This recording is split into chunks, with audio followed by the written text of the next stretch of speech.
Hey everybody, welcome back to the Shelter Hole. We got a guest by the name of Jason Hubbard. You guys have seen him before on the Fortitude podcast. We're going down a little different direction today, but before we get started, let me give a quick shout out to Pale Horse Coffee. This episode is sponsored by Pale Horse Coffee. Country first, coffee second. Visit palehorse.com and use promo code Forerunner at checkout in order to get your 15% off your order. Pale Horse is a veteran-owned and operated business, so if you would, please go by there, visit them online. Great guys. They allow us to shoot podcasts and stuff there. Chad had his book signing there, so if you would, please go to palehorse.com and use promo code Forerunner for your 15% off at checkout.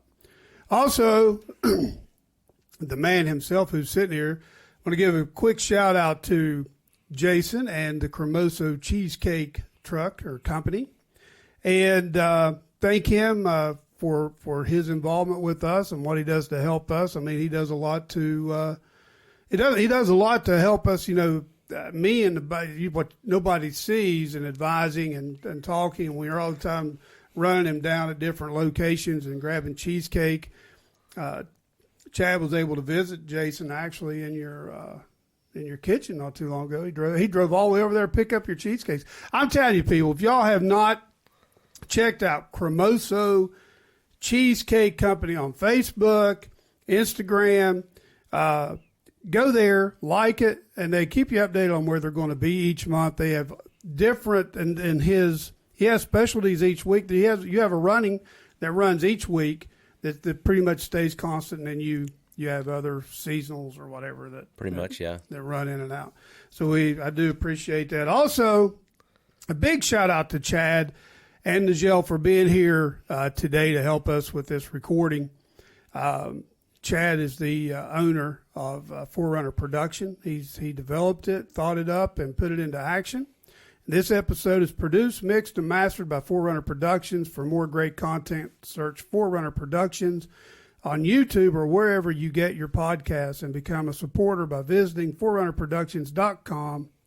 Let me back up. Visiting forerunnerproductions.locals.com. Forerunner Productions, telling the best stories ever told, capturing the soul of our society.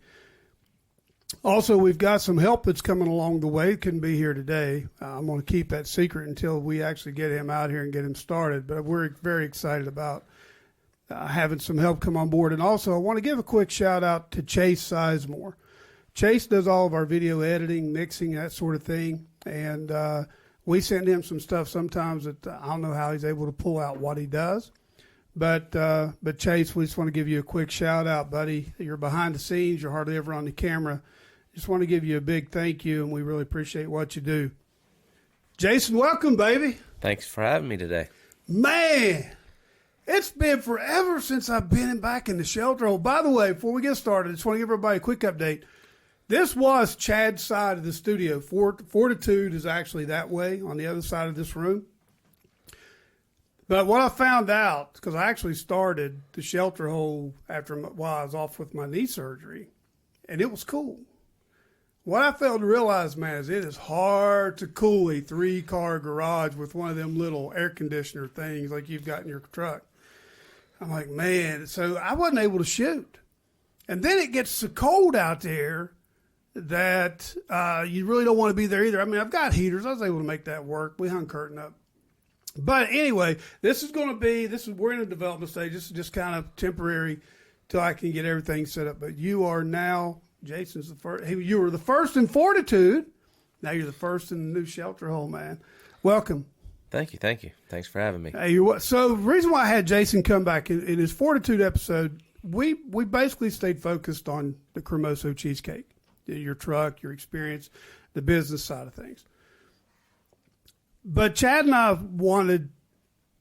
we felt like we did a disservice to your upbringing because we didn't allow the time we felt that was needed for you to actually go into, because you said you really didn't know how deep to go into your childhood. So I'm going to sit back. I'm going to kind of interject a little bit, but we're here to hear Jason's story because Jason was adopted as an infant, was born in Texas, adopted as an infant by missionaries, and was raised in Africa. And so, Jason, man, we're excited to hear your story. So I'm going to turn it over to you. Well, it started at a very early age. Like you said, I was born in Texas. My earliest memories of the U.S. don't begin until I was about 9 years old. So my dad was a preacher.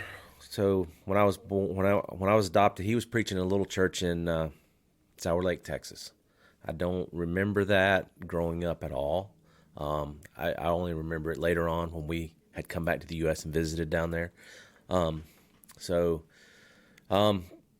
years old, 1974, they moved to Zambia, Africa. And so at the age of 4, we were in a little town called Chingola. It was in the copper belt of Zambia. And the only kids I knew was the worker that we had working for us, his kids. So I played with them. They didn't speak any English. I didn't speak anything else at the time. So I learned very quickly the language Bimba. So while my parents were going through language school, I was already speaking the language. So they would come home. I would help them with their language studies at 4 years old. So wow. I became fluent in about 6 languages total, including English. So I speak Bimba, Chinyanja, Lala. I spoke French, learned Spanish, and English. So multilingual growing up, and it was one of those. I had an accent growing up. My sister still talks about me having sound like a redneck. But I have people here that'll ask me where I'm from. Where are you from up north? And which is odd because I still think I sound like a redneck. Have that southern accent to me. But I do know growing up I speak very proper English, more or less. So those I think are the words people hear thinking I'm from up north. But so I think 5 years old, we moved out to a 2,600 acre farm in Zambia, in the town of Syringe. So once you got off the paved road, it took about 30 minutes to get to the house. Maybe not quite that long, but when I was a kid, it seemed like it took forever. First house we lived in on the farm was built by the Moffats, who were owners of the farm at the time. Then it got turned over to the Southern Baptist Mission. And there was another missionary couple there that lived there and operated the farm. My dad was primarily a church planner and developer. Jason, that farm, you talked about that a little bit in the Fortitude podcast. The farm that you all had, did you all sell any of that, or was that just to support your family, or how many families did that support? How many people were involved in working that? So the farm actually didn't support any of the families. It just supported the farm. And it was any money raised was, used to develop churches and buy materials, stuff like that. So on the farm, we grew corn or maize. We had tomatoes and cabbage and anything you can think of. It all went to market and got sold. We had cows for milking for personal use, and we raised oxen and trained them to pull wagons and plows, and those got sold off to some of the villagers that had the money. They pulled together and to help raise and plant crops there for them. We had chickens and sold eggs and you name it, we had it. Fruit, vegetables. So that's how I grew up. First stove we had was a small wood stove. That's what we cooked on when I was 5 years old. Then we built another house and, of course, had another wood stove, much bigger wood stove. But that was, growing up, was wood stove, no power, other than we had big generators we ran. Mostly at night. During the day, they were shut off unless we ground the maize and made cornmeal. So the the national food in Zambia is called nshima, which is like a very, very thick grits. But it's more like cornmeal, so it's real fine. So that is their main staple of food, is nshima. And they'll have, different, either greens or chicken or meat or beans, that's the main staple. So we made that, and everybody brought their corn, and we'd grind it. So if the generator was running for that, we had power. The water we used was from the river, so it got boiled. But as growing up, I was never at home, so if I got thirsty, I drank out of the stream. I had stomach issues for a while, got taken to the doctor. Wow. Doctor said, well, he'll either quit drinking the water or he'll become immune to it. Well, I became immune to it. So growing up, if I wasn't in school, I got up in the morning and I was gone. So I was on the farm. The other missionary family, their children were older than me and younger than me. So I grew up with the locals. If they ate it, I ate it. So there's not very much I didn't eat that... No, some other people would not eat for sure. That's, but I grew up and it was just normal for me. I didn't know anything any different because I was, we'd go out, so on the farm we had a soccer team. It was the farm soccer team. So we would go to different villages and play the village soccer team, and they would always ask, who's the white guy? And the guys, my friends, they would look around going, what white guy? Oh, him. Oh, no, he's one of us. And so, they played barefooted. I played barefooted, so that's just how I grew up. Learned to drive a tractor. I'm 9 years old, can drive. Pulled a tractor around with the trailer, hauling sand or stuff like that. We made our own brick on the farm. The locals helped us make brick, and they fired the brick to build our second house that we lived in. So it's just... Now, your farm, when we think of Africa here, I mean, there's portions of Africa that's absolutely drop dead green and gorgeous. But when a lot of what we see, National Geographic or whatever, it's the desert, it's the jungle, it's dry, where, and maybe, Chad, we can get Chase to maybe pull up a picture and maybe show people while we're talking on the podcast that we can show where that's located. But how was the rainfall there? I mean, how did you all irrigate your crops, or was that an issue?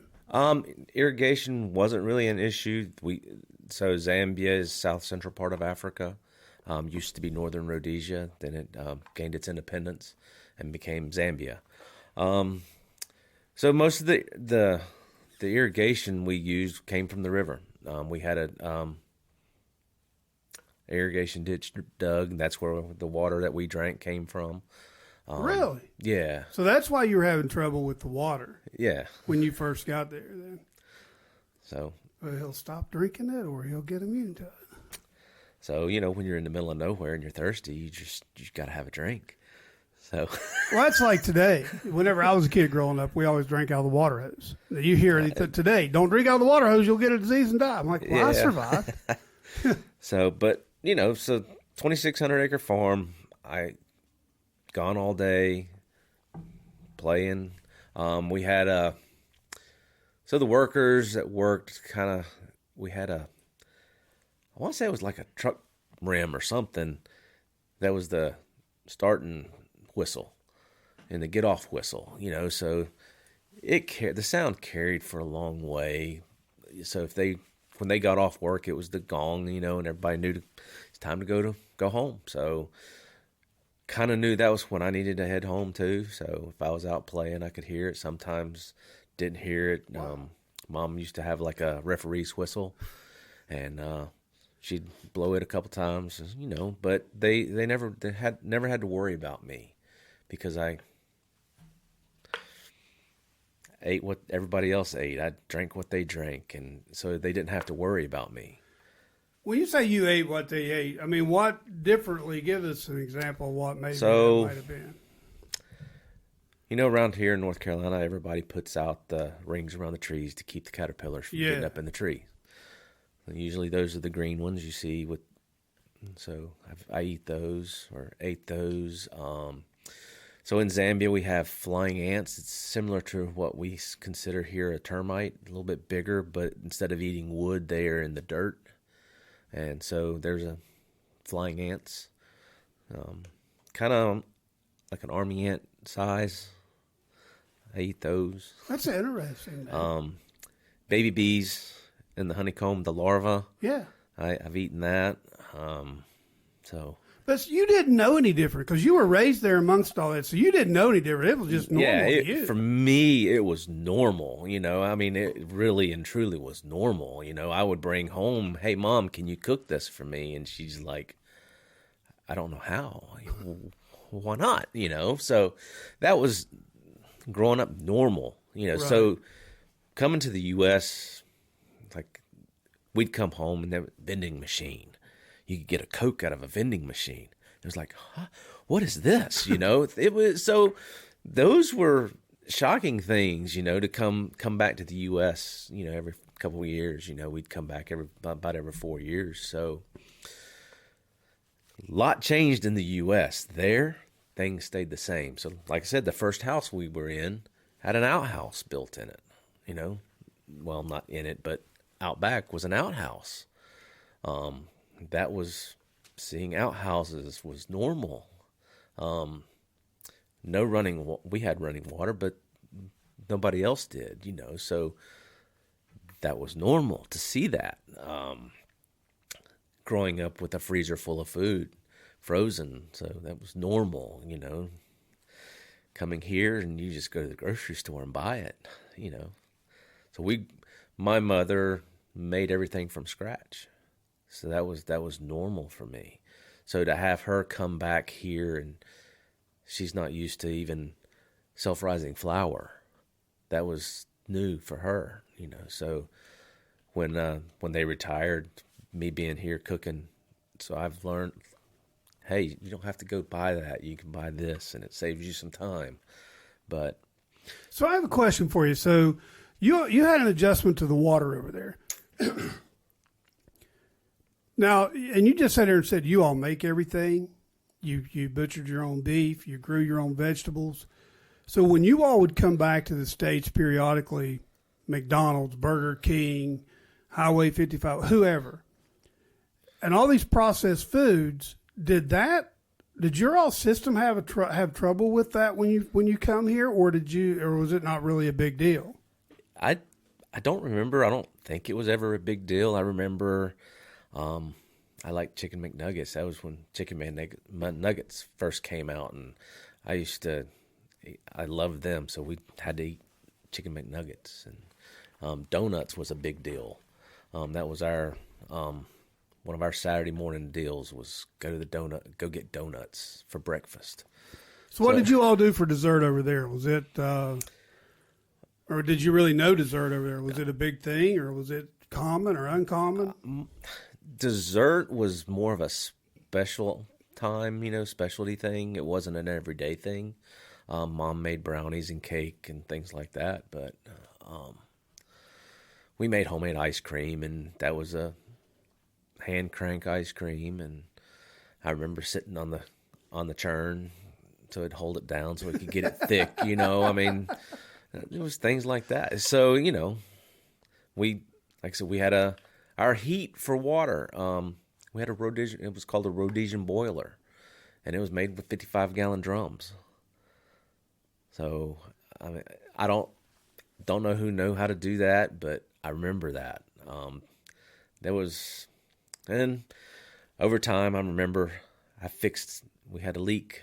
I fixed it with Play-Doh. Really? Yeah. Don't ask me how I figured that one out, but a 55-gallon drum, when you start heating them up and they're in the fire, they get really brittle over time, and just sprung a leak, you know, a little pinhole leak. I stuck some Play-Doh on there, and it lasted, so. But, yeah, so Who knew that? Hey, Plato, if you want to sponsor us, we're But yeah, so growing up for me, what I knew as normal wasn't normal. You know, not everybody grew up that way. And, you know, like 78, 79, I was in the third grade. We were here and living in Dallas, Texas, in a missionary residence. But I was already used to going and doing, so it was hard to stay kind of in my yard. Luckily, we were beside the church, and they had a big parking lot, so I used to be able to ride my bicycle in a big parking lot. But I rode my bicycle to school. But it was different, you know. I grew up playing soccer. I actually quit playing about 6-7 years ago.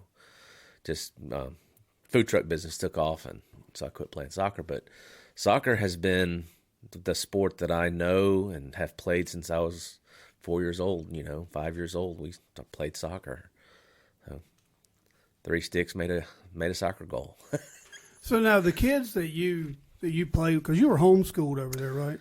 Homeschooled until, when was it, 79, 80, something like that. So middle school, junior high, or Yeah, right. I think 5th grade, something like that. I guess what I was wondering is, so the kids that you played with there, were it kids you went to church with, or was it just local kids around you? Because you said your dad was a church planter over there. So on the farm, we had a church, and it was the, you know, Caldwell Farm was the farm, and it was the farm church. And it was the Moffats had built the church as well when they were growing, when they lived there, and so it was just, that's where we went to church mostly. There were times where we would go out. There was one of the churches, I remember, we had to have a 4-wheel drive to get to it. It was about 3 hours away from the farm, and it was an escarpment, and you had to creep down to creep back up it. But we went to some churches when he would go out, you know, different times. But as we got older, we went to the farm church.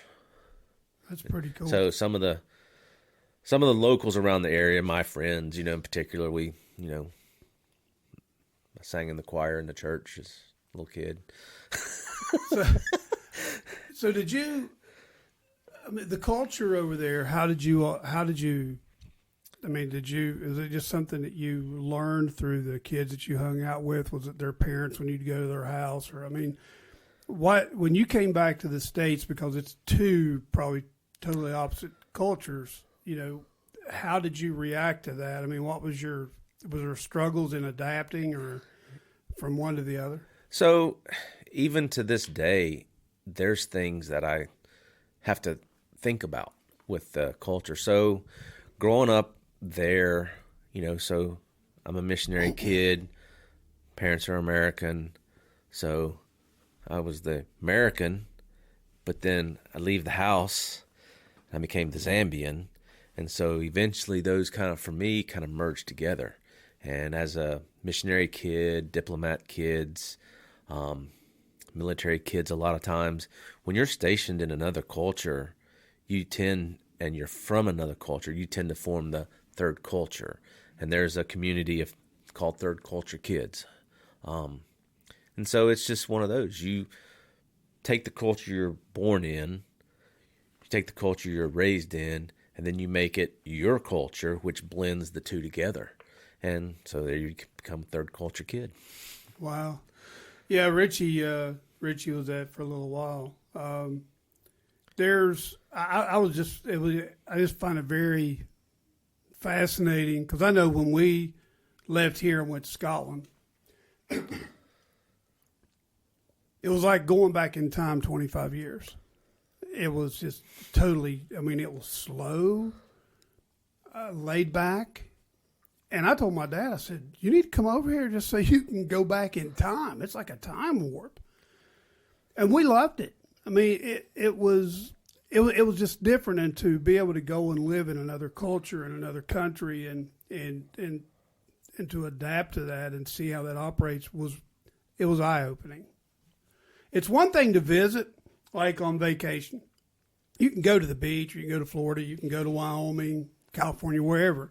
You go there for a week and you think what you experience for that week is how things are there. No, when you go, a lot of people think, well, I want to go live at the beach. Okay. You go down there and fight that traffic 9-10 months out of the year. You're just down there a couple of days fighting it. You do that every day when you're trying to go to work, go to the grocery store, take kids to school, go to the doctor, whatever. So for you to come back, and I was just curious of how that all meshed together when you came back. It was a culture shock, really and truly. I mean, so growing up, we had no TV until maybe I was 14 years old. Our family didn't own a TV. When we moved from the farm into the capital of Lusaka, and my dad became a teacher at the seminary.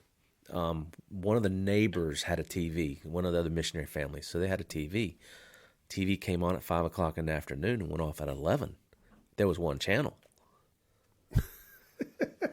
So it's almost like the way I was raised. That's right. We had 4 more than you did. So that was TV for me until I left at 16 and came back to the U.S. So TV was one channel. That was it.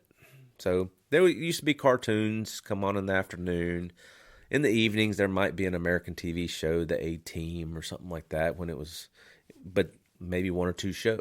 And that was it, to really watch. So the rest of the time, like I said, I was out doing something. There really wasn't enough there to keep your attention to get outside. There was more outside than there was inside. So, like I said, on the farm, I had free reign. I went wherever, did whatever, played, and so I learned growing up a lot of survival kind of things, like you would street smarts, but it was country smart. It was. I knew what to eat, where to find it. Get hungry. You're out in the woods playing. Oh, this tree has this fruit. You go eat it, and get full. Grew up eating mangoes. We climbed the tree and eat mangoes till we got tired of eating. So I'd have had trouble there because I didn't like mango. I guess if I got hungry enough, I'd eat mangoes, but I'm just not a big mango guy. So we had, guavas, oranges, apples. Later on, and right before we left the farm, the farm started growing coffee. So I got introduced to. Still don't drink coffee, but I got introduced to the coffee side of some businesses. The picking, the growing, the roasting, and the grinding. So I kind of, but I was still young, so I really didn't pay much attention. But I kind of, I have that little bit of knowledge, that not everybody does. So when you left, how old were you when you all left the farm and went to the city? I left I want to say 80. I was in the 5th grade. I remember that. So when you went to the city, I'm sure that had to be a little bit of a shock too, compared to where you were. But did you miss the country when you went there? And was there, any time did you wish you were back there? Or were you really happy you all went to the city where it's a little more modern? I don't remember missing it. I had a motorcycle, dirt bike. On the seminary, it was large enough that I had built my own little motocross track, and so I did that. I still kind of went and did whatever I wanted to. Oh, cool. I rode a bicycle, rode a bicycle everywhere. But I spoke the language still. So parents didn't worry about me so much either, just because I could speak. And I remember one time answering the telephone, man wanted to speak to my father, and I didn't understand his English. So I just automatically, without thinking about it, I switched and I spoke to him in the language. And so when my father got to the phone, they asked him, who was the who answered the phone? My dad said, "Oh, that was my son." They go, "No, that wasn't a white man." So I spoke the language with the national accent, sort of. Wow. So, if I was speaking on the phone, you couldn't tell I was white. And so my parents never really had to worry so much about me as far as getting lost or not being able to figure out something or ask for things. So That's awesome.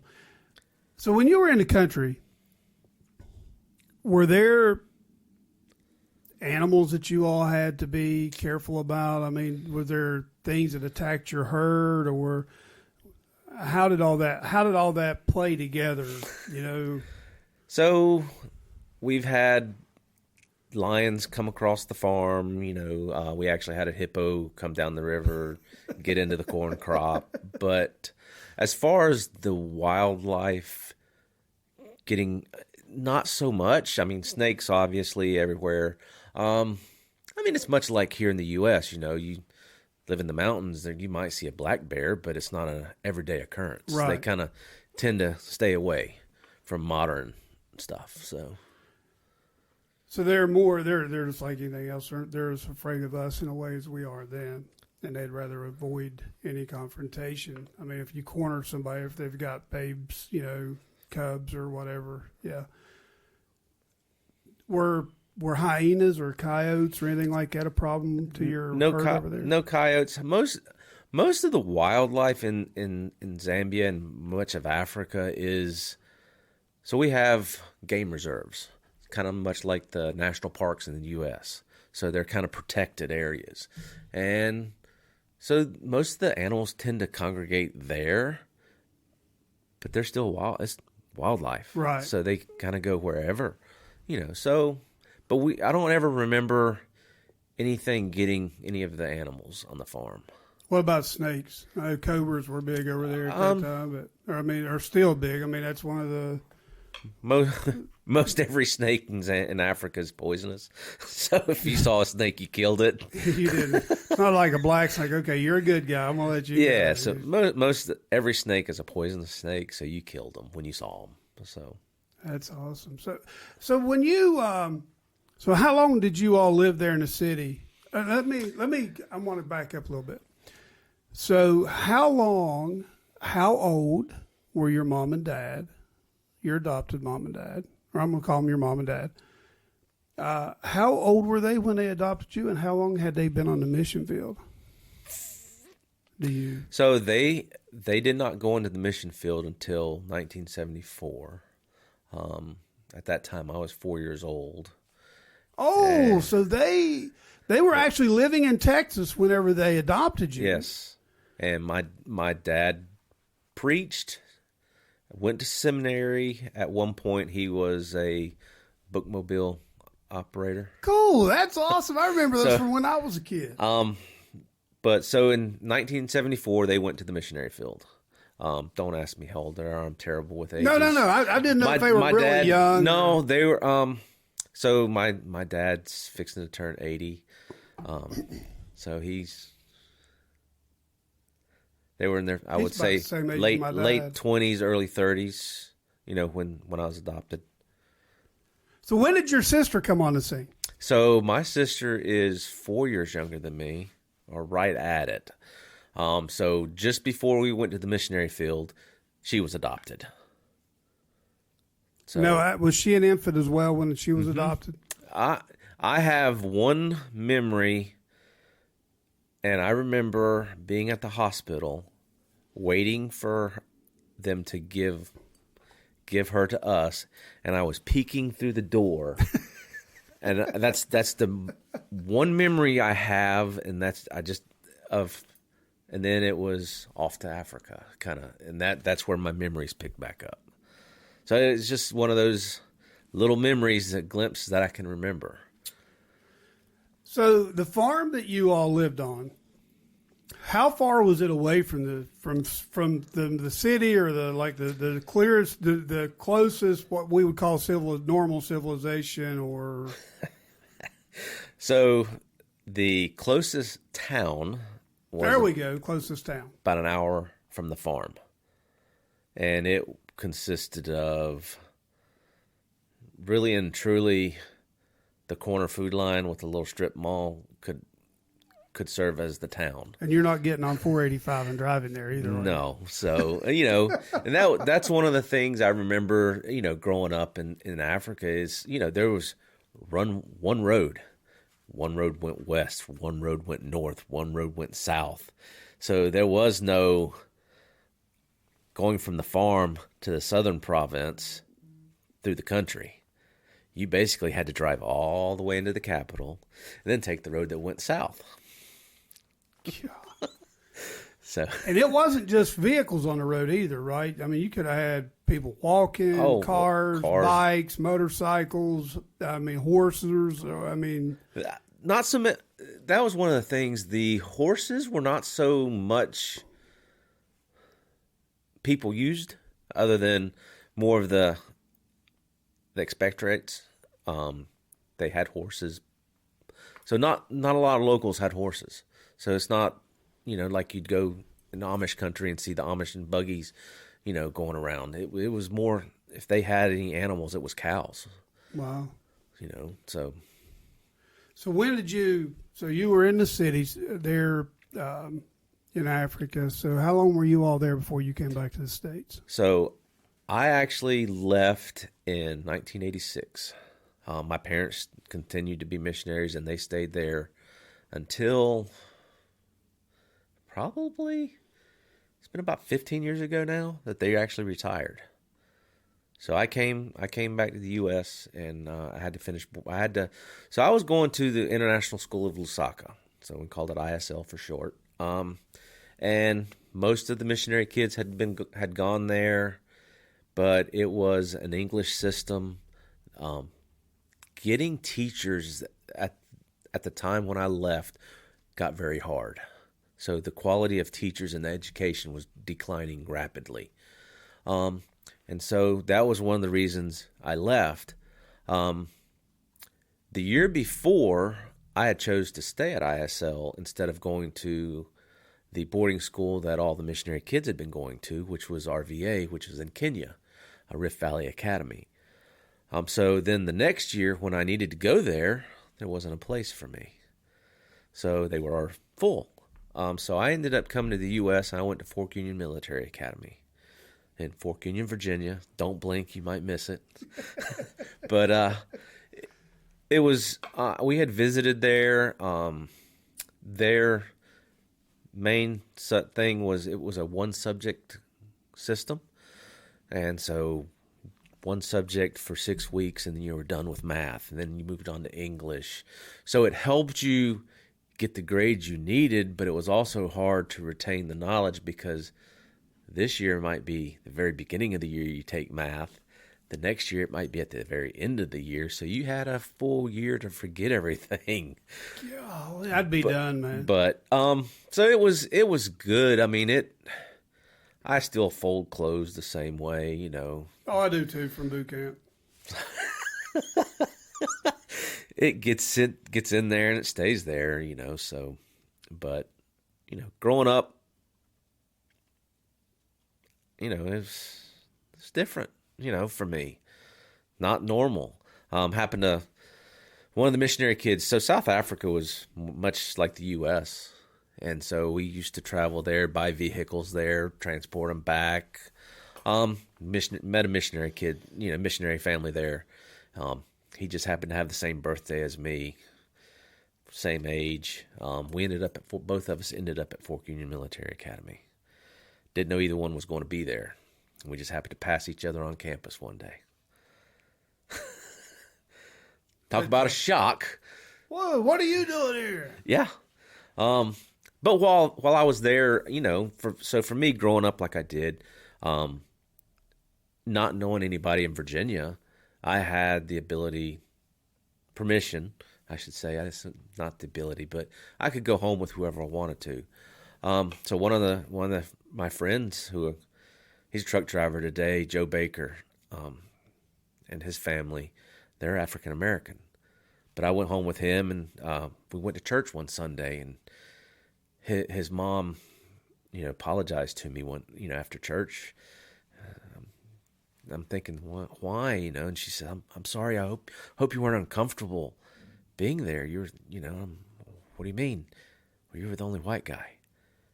I was? So that was, from growing up, that was normal. It was not something I saw as being different. So being the only white guy in church was normal. You didn't see color. So yeah, so it was different coming here sometimes and going home with different people, seeing different things that I didn't see or was exposed to growing up. What you had come to know as normal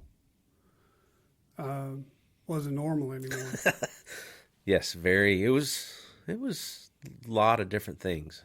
You go to somebody's house, you're going to do what? You're going to watch what? Yeah, I can only imagine. So,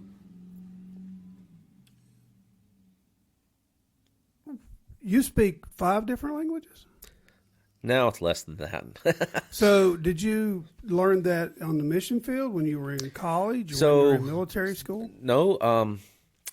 So, growing up, I learned Bimba and Lala, just local dialects, just being in it. When I got to ISL, I had to take a language. I had the choice of German or French, and so I chose French. By in the English system, you start learning a language early on. So in grade school, you started learning French. And so by the time I got to my 11th grade year of school, I'd already had 5 years of French. So when I got to Fork Union, they asked me, well, what language do you want to take? And I said, I've been taking French. I'll take French. Okay. And so got to talking. How many people's going to be in class? Oh, just you. How come? Well, you've already had 5 years of French. Everybody else is just starting. Okay, I'll take Spanish. So I took Spanish for 2 years. I don't really remember a whole lot of it till after I got out of school. I got into building golf courses. There was a company I worked for, and they were out of Georgia, and so we did a lot of different jobs. But one of them, building golf courses, had a lot of Hispanic guys come in, and some of them wanted to learn English more, and so I learned Spanish more. So we just taught each other different things, and so I learned Spanish plus the years I had in school. I picked up Spanish very well, and just already being multilingual, languages came easy for me. So,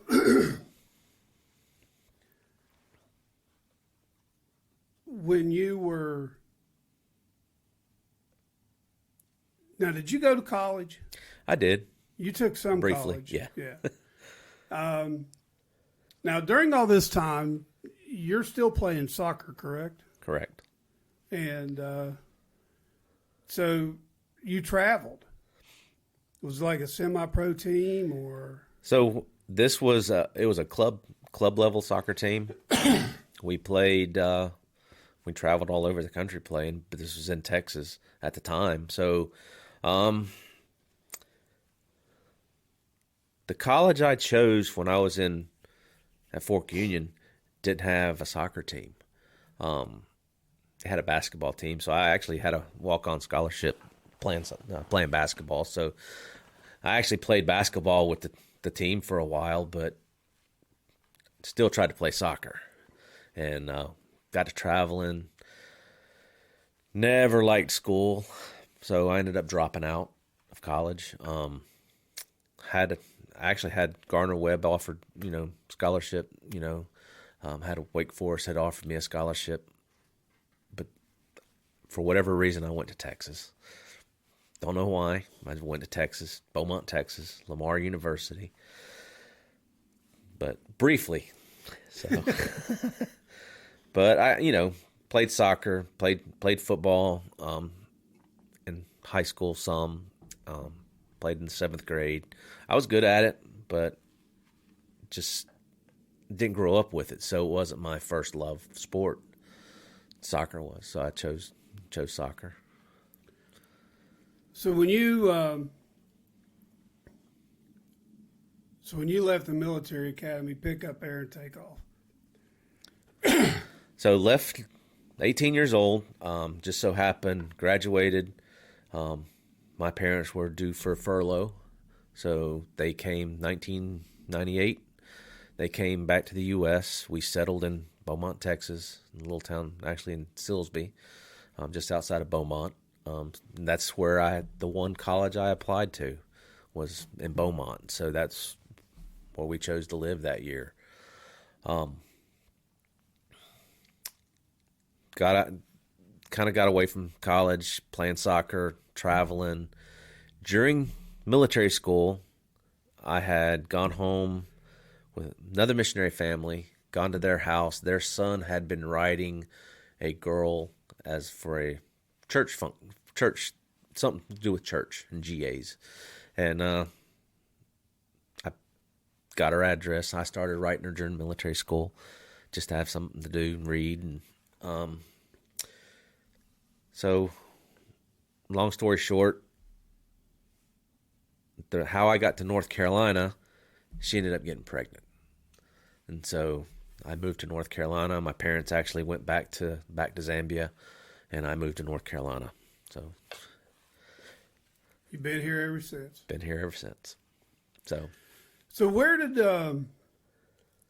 did your gift for operating equipment come from? Did that come from back in your early years on the mission field at the farm, or is it just something it just come natural to you?